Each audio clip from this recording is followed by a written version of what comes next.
Challenge کر رہا ہوں، چیلنج، کسی مدرسے کا کوئی عالم، کوئی پیر، کوئی شیخ، کوئی خلیفہ اگر 200 سال پرانا کوئی مدرسہ ثابت کر دے 10 لاکھ روپے انعام لے جائے، میں دوں گا.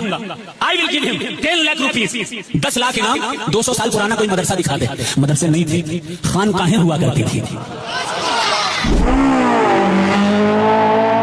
اس طرح آج یہ چھوٹی سی کلپ کٹ کی گئی 30 سیکنڈ کی، جس میں یہ کہا جا رہا ہے کہ 200 سال پرانا مدرسہ کوئی دکھا دے تو اس کو انعام دیا جائے گا.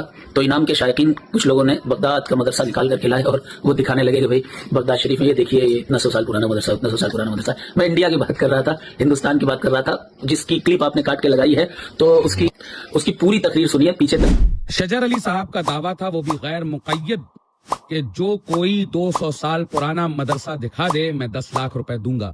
لیکن جب دعویٰ پورا کرنے کی باری آئی تو فوراً گیئر بدل کر نیوٹرل ہو گئے. الحمدللہ فقیر نے 200 سال سے زائد پرانے مدارس دکھا دیے. اب جناب کا موقف یہ بدل گیا ہے کہ نہیں میں نے تو انڈیا کے مدرسے کہے تھے، بغداد وغیرہ کے نہیں. سبحان اللہ. لگتا ہے کہ جب دلیل ہاتھ آ گئی تو جغرافیہ گھبرا گیا. یہ علمی تحقیق نہیں، الفاظ کی جمناسٹک ہے شجر صاحب.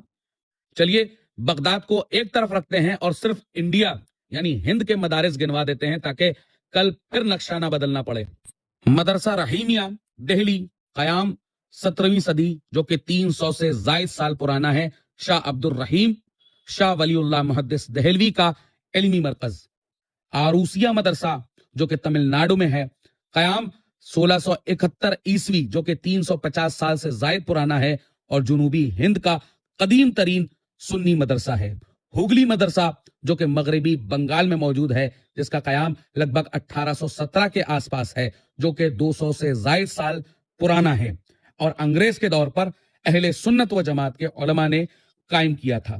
فرنگی محل کا نظام درس جو کہ لکھنؤ میں ہے، جس کا آغاز 18ویں صدی میں ہوا تھا، جو کہ 250 سے زائد سال پرانا ہے، جس خانوادے نے ہندوستان میں درس نظامی کی بنیاد رکھی تھی.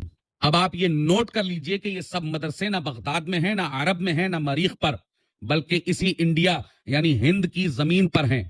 اب ذرا یہ واضح فرما دیں کہ کل جب 10 لاکھ کا اعلان تھا تب انڈیا یاد نہیں تھا، یا آج مدرسے سامنے آ گئے تو الفاظ کو غسل دیا جا رہا ہے؟ 10 لاکھ کا اعلان علمی اعتماد تھا یا صرف فیس بک یا للکار تھی؟ کیونکہ مدرسے بھی حاضر ہیں، اب تاریخ بھی حاضر ہے اور حوالہ بھی حاضر ہے. اب باقی رہ گیا ہے تو صرف اور صرف وعدہ پورا کرنا یا خاموشی اختیار کرنا. اب پھر سے کہہ رہا ہوں شجر صاحب، اکاؤنٹ نمبر بھیجوں یا کیش 10 لاکھ روپے پہنچوا رہے ہیں آپ؟